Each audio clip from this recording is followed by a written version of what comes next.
12,300 years ago, before the pyramids, before writing, before the wheel, a hunter-gatherer crouched beside a fire in what is now Utah. Nearby, wild tobacco seeds were left behind in the ashes, evidence that would survive for more than 12,000 years. Those tiny charred seeds connect a Stone Age campfire to a habit that would eventually spread across the world. This is the real story of how humans discovered fire, plants, and the smoke in between. We tend to think of smoking as a modern habit. Cigarettes, lighters, warning labels.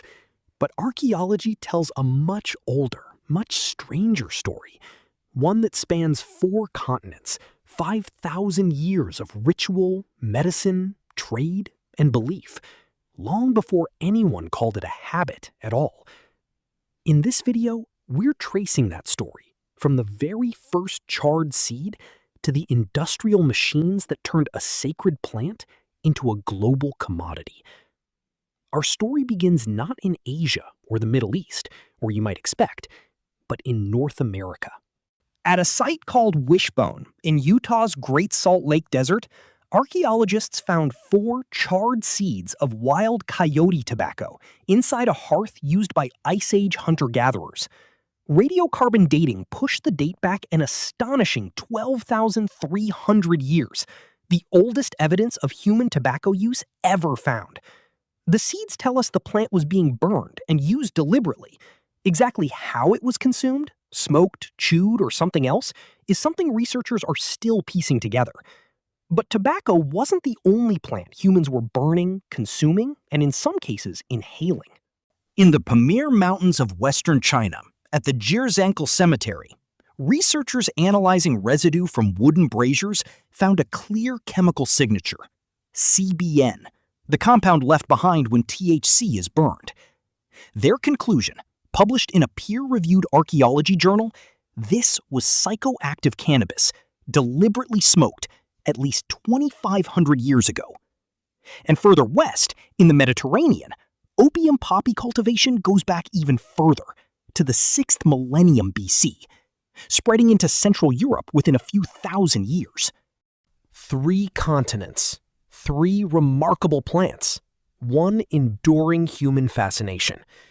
For most of human history, smoking wasn't recreational. It was sacred. Take the Maya. Their codices show gods and kings exhaling thick clouds of smoke from bundles of rolled tobacco leaves, one of the earliest known forms of what we'd recognize today as a cigar.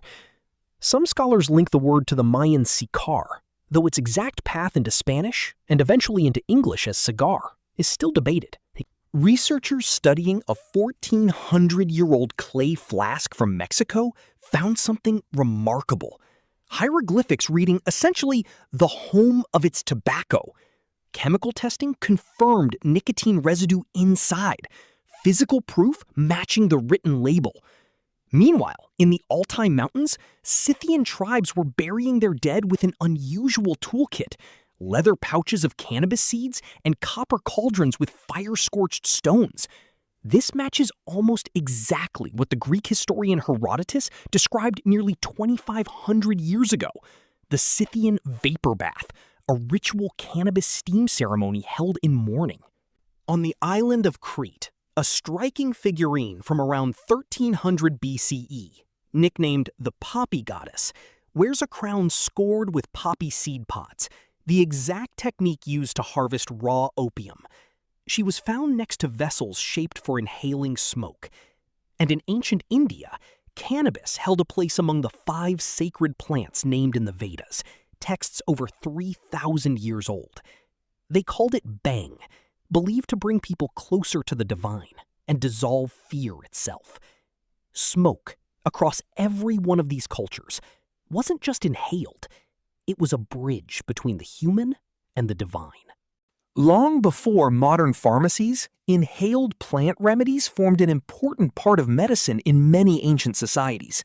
In India, the Charaka Samhita, an ancient Ayurvedic medical text, describes a therapy called Dhumapanam, inhaling herbal fumes through the nose and exhaling through the mouth, used to treat everything from headaches to respiratory illness. It wasn't casual either. It was precisely regulated into 3 types: a daily preventative dose, a lubricating treatment for dryness, and a strong purgative for congestion. The Romans had their own version. Physicians like Pliny and Dioscorides prescribed smoke from dried coltsfoot leaves, drawn through a reed, as a treatment for stubborn coughs. And opium? It runs through the entire foundation of Western medicine. Hippocrates, Galen, Dioscorides, the founding names of medical science, all wrote about opium as a sedative and painkiller. In China, cannabis entered formal medicine by the Han Dynasty. Later texts credit the physician Hua Tu with using it as an anesthetic component. And by the Tang Dynasty, cannabis-based treatments were being taught directly in medical schools. Smoke wasn't a fringe remedy in the ancient world. In many cultures, inhaled treatments formed a genuine, structured part of medical practice. So how do archaeologists actually prove someone smoked something 5,000 years ago? The answer is a technique called residue metabolomics. Using tools like GCMS and LCMS, scientists can detect microscopic chemical traces, nicotine, THC, arbutin, left inside pipes, vessels, and even burial jewelry, and match them to a plant's full chemical fingerprint. These instruments can identify molecules at concentrations far too small for the human eye to ever detect. In 2020, this method led to a breakthrough. Researchers using metabolomic analysis identified smooth sumac in a 1,400-year-old pipe from Washington state, the first time a non-tobacco plant had ever been identified this way. It proved that ancient smoking mixtures were far more diverse than anyone assumed. Even art gives clues. Archaeologists can tell an opium poppy from a pomegranate in ancient carvings by looking for vertical ribbing versus smooth skin, a tiny detail that rewrites what a 3,000-year-old artifact is actually depicting.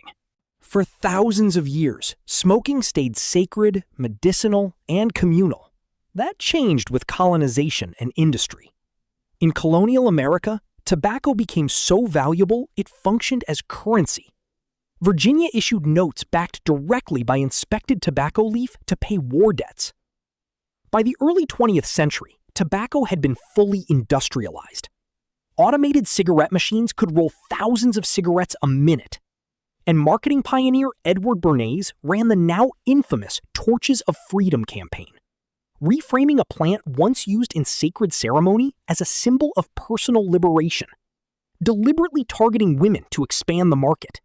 It became one of the earliest examples of modern psychological advertising, selling an identity, not just a product. The chemistry changed too. Burning tobacco releases thousands of chemical compounds, and modern manufacturers add processing agents and flavorings that simply weren't part of the raw leaf our ancestors burned. Even archaeologists benefit from this industrial shift. The stem holes of clay tobacco pipes shrank in a measurable, predictable pattern from the 1600s to the 1800s, giving historians a surprisingly accurate way to date colonial sites just from a broken pipe fragment. From a hunter-gatherer's fire in the Utah desert, to a Mayan king's ceremonial cigar, to a Roman doctor's prescription, to a factory floor in the 20th century, the story of smoke isn't really about addiction or habit. It's about how humans, again and again, across every continent, reached for fire and a plant to try to heal, to connect, and to reach something bigger than themselves. 12,000 years later, we're still doing it. Civilizations rose and fell, religions changed, empires disappeared. But wherever humans carried fire, they carried smoke with them. If you found this as fascinating as I did, hit subscribe. We're covering more deep dives into the hidden history of everyday things. And let me know in the comments, which ancient culture's ritual surprised you the most?